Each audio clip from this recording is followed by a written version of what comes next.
Inventor of modern air conditioning. Willis Carrier, born in 1876, in County Erie, USA. He had a taste for mathematics and repaired his mother's appliances.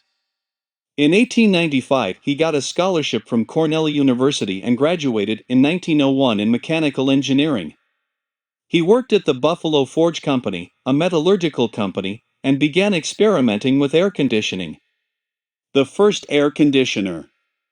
Willis Carrier was trying to solve the problem of the printing company Sackett-Williams, which, due to the humidity of the New York summer, the paper absorbed moisture from the air and swelled, which compromised the print quality.